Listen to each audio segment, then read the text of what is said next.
इयत्ता 12वी विषय सहकार प्रकरण 10वे सहकार क्षेत्रापुढील आव्हाने स्वाध्याय.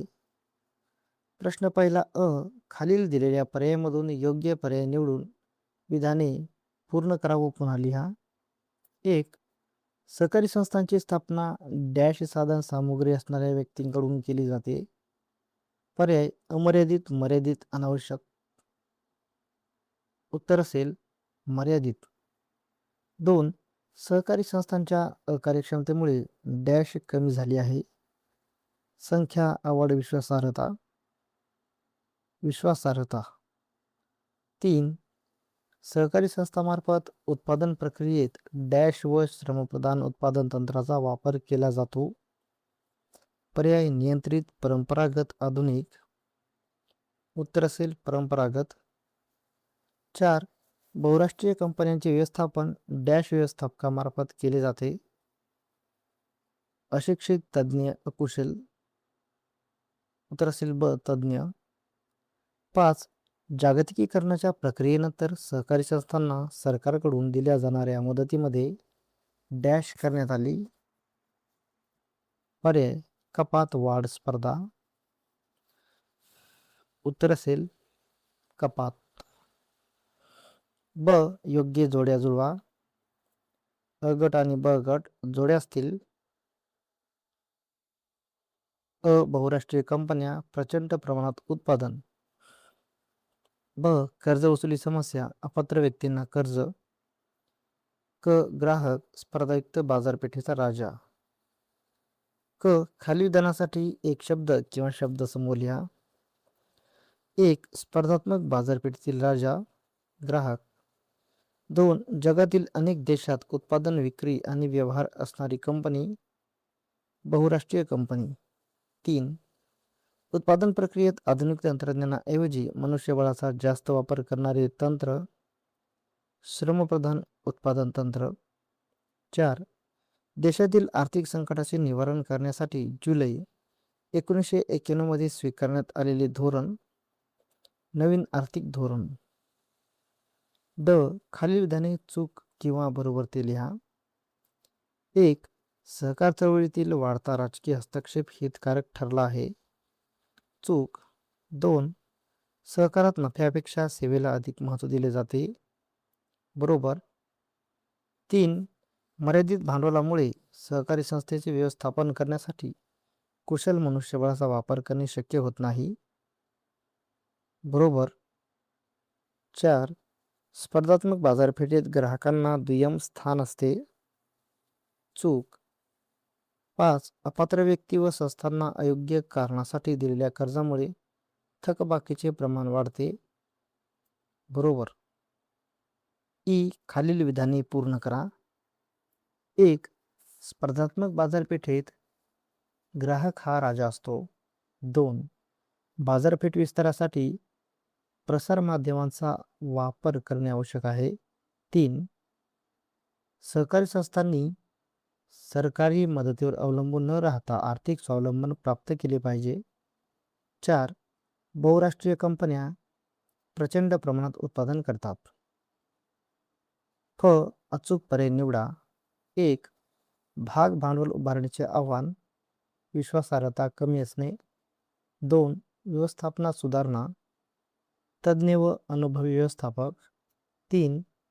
वाढता उत्पादन खर्च, श्रमप्रधान व परंपरागत उत्पादन तंत्र. 4. वाढता राजकीय हस्तक्षेप, राजकीय फायद्यासाठी वापर. 5. बाजारपेठ विस्तार, मोठ्या प्रमाणावर जाहिराती. ग एका वाक्यात उत्तरे लिहा. 1. भाग भांडवल वाढीसाठी सहकारी संस्थांनी कोणते उपाय करावेत? उत्तर. भाग भांडवल वाढीसाठी सहकारी संस्थांनी विश्वासार्हता वाढवून, पारदर्शक व्यवहार ठेवून व सभासद संख्या वाढवावी. 2. सहकारी संस्थांनी बाजारपेठ विस्तारासाठी कोणते प्रयत्न करावेत? उत्तर. सहकारी संस्थांनी बाजारपेठ विस्तारासाठी जाहिरात, बाजार संशोधन व विविध माध्यमांद्वारे ग्राहकांशी संपर्क वाढवावा. 3.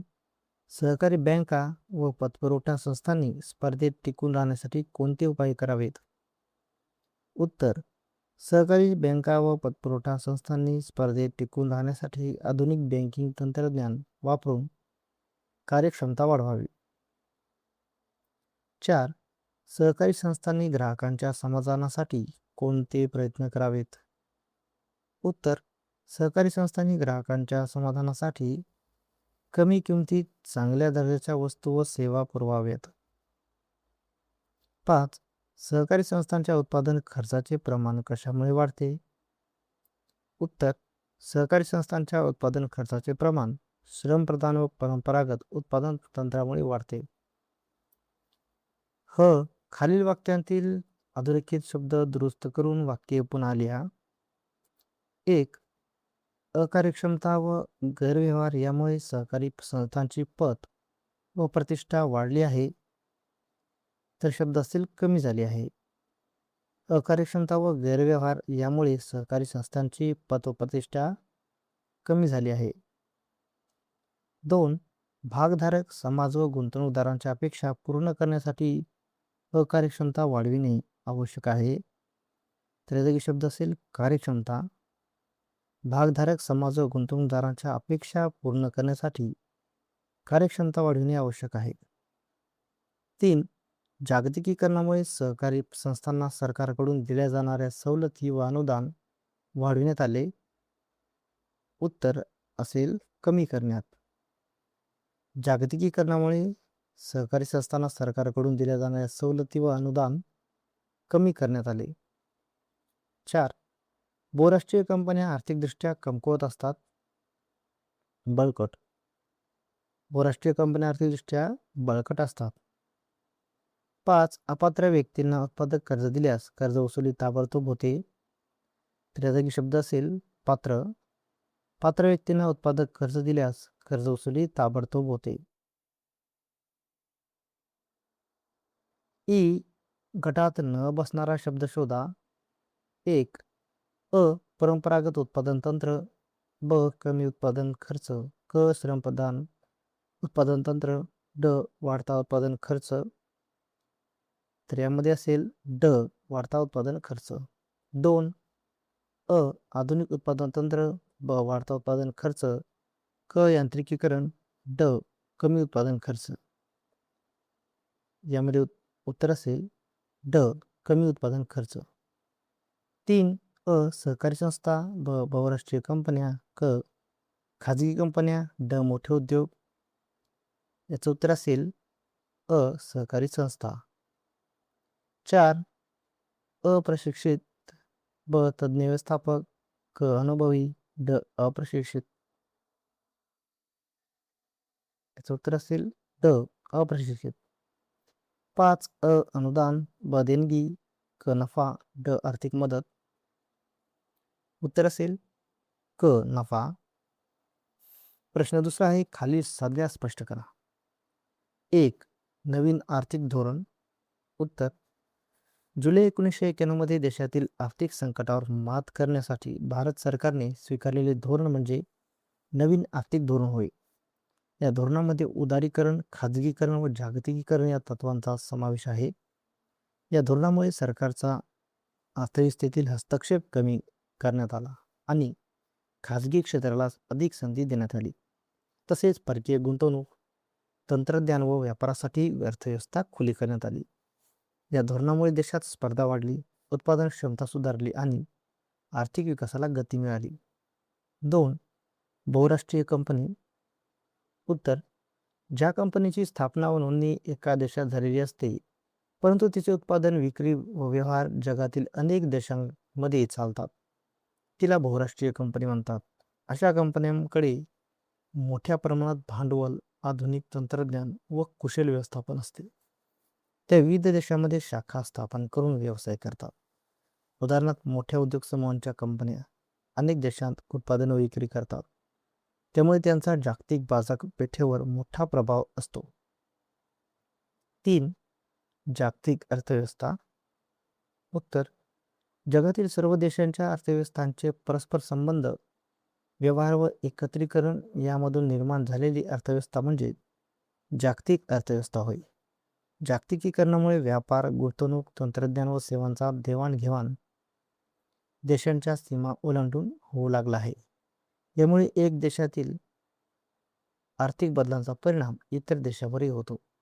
जागतिक अर्थव्यवस्थेमुळे स्पर्धा वाढते, विकासाला चालना मिळते, पण काही वेळा दुर्बल देशावर प्रतिकूल परिणामही होतात. 4. श्रमप्रधान उत्पादन तंत्र. उत्तर: उत्पादन प्रक्रियेमध्ये आधुनिक यंत्रसामग्री व भांडवली साधनांचा कमी वापर करून मोठ्या प्रमाणात मनुष्यबळाचा वापर करणाऱ्या तंत्राला श्रमप्रधान उत्पादन तंत्र म्हणतात. या तंत्रामध्ये कामगारांची संख्या जास्त असते आणि यंत्राचा वापर कमी असतो. त्यामुळे उत्पादन खर्च तुलनेने जास्त होऊ शकतो. हे तंत्र प्रामुख्याने विकसनशील देशांमध्ये आढळते, जिथे स्वस्त व मोठ्या प्रमाणात कामगार उपलब्ध असतात. प्रश्न 3, उपयोजनावर किंवा सुमतावर आधारित प्रश्न. 1. अविकसित देशांच्या अर्थव्यवस्थेवर जागतिकीकरणाचे प्रतिकूल परिणाम होतात. उत्तर: हे विधान मोठ्या प्रमाणात योग्य आहे. जागतिकीकरणामुळे जगातील सर्व देश एकमेकांशी आर्थिकदृष्ट्या जोडले गेले असले तरी त्याचा फायदा सर्व देशांना समान प्रमाणात होत नाही. प्रगत देशाकडे मोठे भांडवल, अत्याधुनिक तंत्रज्ञान, कुशल मनुष्यबळ व मजबूत पायाभूत सुविधा असतात. त्यामुळे ते जागतिक स्पर्धेत सहज टिकून राहतात. परंतु अविकसित देशाकडे या सर्व गोष्टींचा अभाव असल्यामुळे त्यांच्या उद्योगांना बहुराष्ट्रीय कंपन्यांशी स्पर्धा करणे कठीण जाते. त्यामुळे स्थानिक लघुउद्योग व पारंपरिक उद्योग बंद पडण्याची शक्यता असते. यामुळे बेरोजगारी वाढते आणि आर्थिक विषमता अधिक तीव्र होते. तसेच परकीय कंपन्यांचा प्रभाव वाढल्यामुळे देशाच्या अर्थव्यवस्थेवरील नियंत्रण कमी होऊ शकते. काही वेळा नैसर्गिक संसाधनांचा जास्त प्रमाणात वापर होऊन पर्यावरणावरही विपरीत परिणाम होतो. त्यामुळे जागतिकीकरणामुळे विकासाची संधी मिळते, पण अविकसित देशांसाठी त्याचे काही प्रतिकूल परिणामही जाणवतात. 2. सहकार चळवळीमध्ये राजकीय हस्तक्षेप वाढला आहे. उत्तर: हे विधान वास्तव दर्शवणारे आहे. सहकारी संस्था या लोकशाही तत्वावर आधारित असल्या तरी कालांतराने त्यामध्ये राजकीय हस्तक्षेप वाढताना दिसतो. अनेक ठिकाणी निवडणुका, पदाधिकारी निवड व निर्णय प्रक्रिया यामध्ये राजकीय पक्षांचा प्रभाव दिसून येतो. यामुळे व्यावसायिक दृष्टिकोनाऐवजी राजकीय फायद्याला महत्त्व दिले जाते. काही वेळा अपात्र व्यक्तींना कर्ज वाटप केले जाते किंवा संस्थेच्या निधीचा योग्य वापर होत नाही. परिणामी गैरव्यवहार, भ्रष्टाचार व अकार्यक्षमता वाढते. यामुळे सहकारी संस्थांची विश्वासार्हता कमी होते आणि सभासदांचा विश्वास ढासळतो. सहकाराचा मूळ उद्देश म्हणजे परस्पर सहकार्य व सर्वांच्या हिताचा विकास हा बाजूला राहतो. त्यामुळे सहकारी संस्थांनी राजकीय हस्तक्षेप कमी करून पारदर्शक व व्यावसायिक पद्धतीने काम करणे आवश्यक आहे. 3. बहुराष्ट्रीय कंपन्यांच्या तुलनेत सहकारी संस्थांचा उत्पादन खर्च जास्त आहे. उत्तर: हे विधान योग्य आहे. सहकारी संस्था प्रामुख्याने लहान प्रमाणात उत्पादन करतात आणि परंपरागत तसेच श्रमप्रधान उत्पादन तंत्राचा वापर करतात. त्यामुळे उत्पादन प्रक्रियेत अधिक मनुष्यबळ लागते आणि कार्यक्षमता कमी राहते, ज्यामुळे उत्पादन खर्च वाढतो. याउलट बहुराष्ट्रीय कंपन्या मोठ्या प्रमाणात उत्पादन करतात आणि आधुनिक यंत्रसामग्री व तंत्रज्ञानाचा वापर करतात. त्यामुळे त्यांना मोठ्या प्रमाणातील उत्पादनाचा लाभ मिळतो, ज्यामुळे उत्पादन खर्च कमी होतो. तसेच बहुराष्ट्रीय कंपन्यांकडे मोठे भांडवल, संशोधन सुविधा व कुशल व्यवस्थापन असल्यामुळे त्या उत्पादनाची गुणवत्ता सुधारतात आणि कमी किमतीत वस्तू उपलब्ध करून देतात. परिणामी सहकारी संस्थांना स्पर्धेत टिकणे कठीण जाते.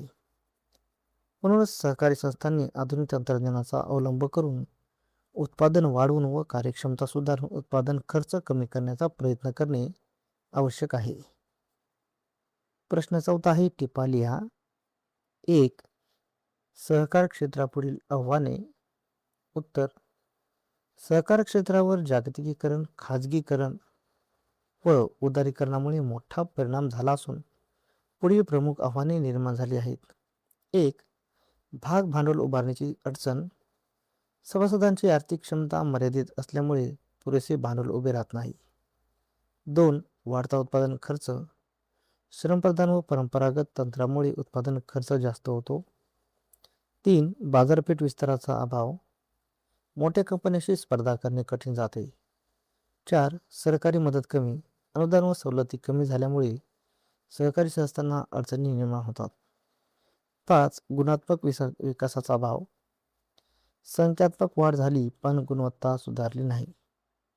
6. व्यवस्थापनाचा कमी दर्जा, कुशल व प्रशिक्षित व्यवस्थापकांची कमतरता आहे. 7. संघटनात्मक कमकुवतपणा, लहान संस्था असल्यामुळे मोठ्या कंपन्यांशी स्पर्धा करणे कठीण जाते. 8. ग्राहकांचे समाधान कमी, दर्जा व किंमत यामुळे ग्राहक दूर जातात. 2. सहकार चळवळीपुढील आव्हानावरील उपाय. उत्तर: सहकार क्षेत्रासमोर निर्माण झालेल्या आव्हानांना सामोरे जाण्यासाठी पुढील उपाय आवश्यक आहेत. 1. कार्यक्षमता व विश्वासार्हता वाढवणे, पारदर्शक व्यवहार ठेवून व चांगले व्यवस्थापन करून संस्थेची विश्वासार्हता वाढवावी. 2. आधुनिक तंत्रज्ञानाचा वापर, उत्पादन व सेवा सुधारण्यासाठी नवीन तंत्रज्ञानाचा अवलंब करावा. 3. जाहिरात व बाजारपेठ विस्तार, विविध माध्यमांद्वारे ग्राहकापर्यंत पोहोचून बाजारपेठ वाढवावी. 4. आर्थिक स्वावलंबन, सरकारी मदतीवर अवलंबून न राहता स्वतःचे भांडवल वाढवावे. 5. कर्मचारी प्रशिक्षण, सभासद व कर्मचाऱ्यांना व्यावसायिक व सहकारी प्रशिक्षण द्यावे. 6. तज्ज्ञ व्यवस्थापकाची नेमणूक, कुशल व अनुभवी व प्रशिक्षित व्यवस्थापक नेमावेत.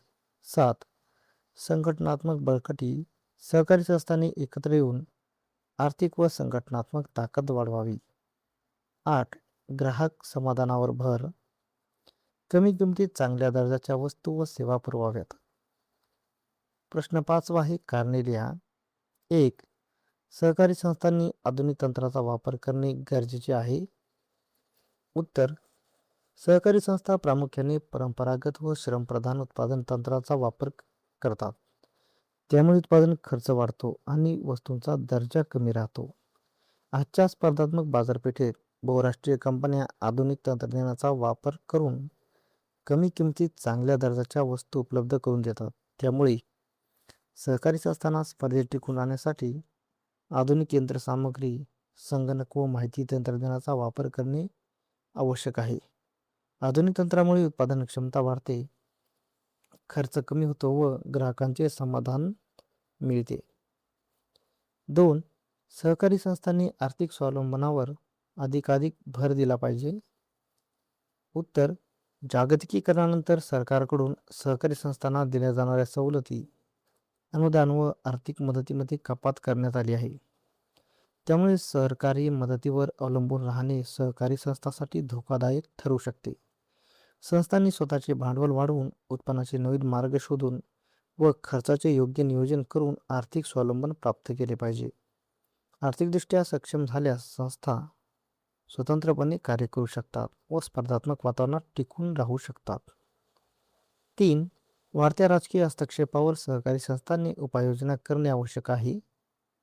उत्तर: सहकारी संस्थांमध्ये वाढत्या राजकीय हस्तक्षेपामुळे अनेक वेळा व्यावसायिक निर्णयाऐवजी राजकीय फायद्याला महत्त्व दिले जाते. त्यामुळे अपात्र व्यक्तींना कर्ज वाटप, गैरव्यवहार, भ्रष्टाचार व अकार्यक्षमता वाढते. याचा परिणाम संस्थेच्या विश्वासार्हतेवर व आर्थिक स्थितीवर होतो. सहकाराचा मूळ उद्देश म्हणजे सभासदांची सेवा व सामूहिक विकास हा बाजूला पडतो. त्यामुळे सहकारी संस्थांनी राजकीय हस्तक्षेप कमी करून पारदर्शक, निष्पक्ष व व्यावसायिक पद्धतीने काम करणे आवश्यक आहे. प्रश्न 6 खालील प्रश्नांची थोडक्यात उत्तरे लिहा. 1. सहकारी चळवळीपुढील आव्हानावर उपाय लिहा. उत्तर: सहकार क्षेत्रासमोर जागतिकीकरणामुळे निर्माण झालेल्या आव्हानांना तोंड देण्यासाठी पुढील उपाय महत्त्वाचे ठरतात.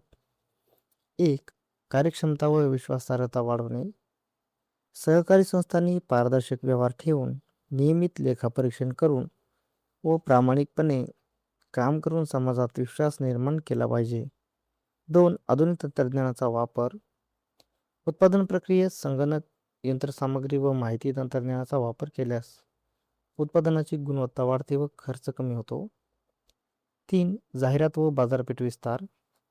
विविध जाहिरात माध्यमांचा वापर करून नवीन ग्राहक मिळवणे व स्थानिक तसेच आंतरराष्ट्रीय बाजारपेठेत प्रवेश करणे आवश्यक आहे. 4. आर्थिक स्वावलंबन. सरकारी मदतीवर अवलंबून न राहता स्वतःचे भांडवल वाढवणे, बचत वाढवणे व उत्पन्नाचे नवीन स्रोत निर्माण करणे गरजेचे आहे. 5. कर्मचारी प्रशिक्षण. सभासद व कर्मचाऱ्यांना आधुनिक तंत्रज्ञान, व्यवस्थापन व सहकारी तत्वांचे प्रशिक्षण देणे आवश्यक आहे. 6. तज्ज्ञ व्यवस्थापकांची नेमणूक. कुशल, अनुभवी व शिक्षित व्यवस्थापक नेमल्यास संस्थेचे कार्य अधिक परिणामकारक होते. 7. संघटनात्मक बळकटी. लहान सहकारी संस्थांनी एकत्र येऊन संघ किंवा महासंघ तयार करून मोठ्या कंपन्यांशी स्पर्धा करण्याची क्षमता वाढवावी. 8. ग्राहक समाधानावर भर. ग्राहकांच्या गरजा लक्षात घेऊन कमी किमतीत दर्जेदार वस्तू व सेवा पुरवाव्यात. 9. ग्रामीण विकासासाठी प्रयत्न. सहकारी संस्थांनी ग्रामीण भागाच्या आर्थिक, सामाजिक व शैक्षणिक विकासासाठी विविध उपक्रम राबवले पाहिजेत. 10. आधुनिक बँकिंग सुविधा. ATM, कोअर बँकिंग, डिजिटल व्यवहार यांसारख्या सुविधा देऊन ग्राहकांना आकर्षित करावे. निष्कर्ष. वरील उपायांचा अवलंब केल्यास सहकारी संस्था स्पर्धात्मक वातावरणात टिकून राहून प्रगती करू शकतात. 2. सहकार क्षेत्रासमोरील आव्हाने. उत्तर.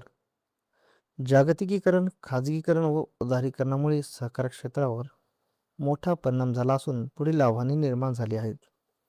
1. भाग भांडवल उभारणीची अडचण.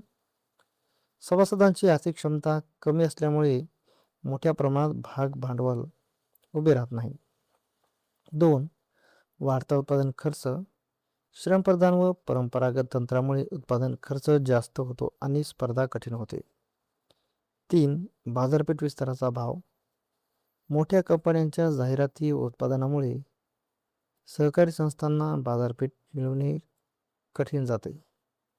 4. सरकारी मदत कमी. जागतिकीकरणानंतर अनुदान व सवलती कमी झाल्यामुळे सहकारी संस्थांना अडचणी येतात. 5. गुणात्मक विकासाचा अभाव. संख्या वाढली असली तरी उत्पादन व सेवांचा दर्जा सुधारलेला नाही. 6. व्यवस्थापनाचा कमी दर्जा. प्रशिक्षित व अनुभवी व्यवस्थापकांची कमतरता असल्यामुळे निर्णय प्रक्रियेत त्रुटी येतात. 7. संघटनात्मक कमकुवतपणा. लहान प्रमाणातील संस्था मोठ्या बहुराष्ट्रीय कंपन्यांशी स्पर्धा करू शकत नाहीत. 8. ग्राहकांचे समाधान कमी. दर्जा, किंमत व सेवा यामुळे ग्राहक मोठ्या कंपन्यांकडे वळतात. 9. ग्रामीण विकासातील गट. सहकार चळवळीचा ग्रामीण विकासातील प्रभाव कमी होत आहे. 10. राजकीय हस्तक्षेप. निर्णय प्रक्रियेत राजकीय हस्तक्षेप वाढल्यामुळे गैरव्यवहार होतात. 11. कर्ज वसुलीची समस्या. अपात्र व्यक्तींना कर्ज दिल्यामुळे थकबाकी वाढते. 12. आधुनिकीकरणाचा अभाव. नवीन तंत्रज्ञानाचा वापर कमी असल्यामुळे कार्यक्षमता घटते. निष्कर्ष.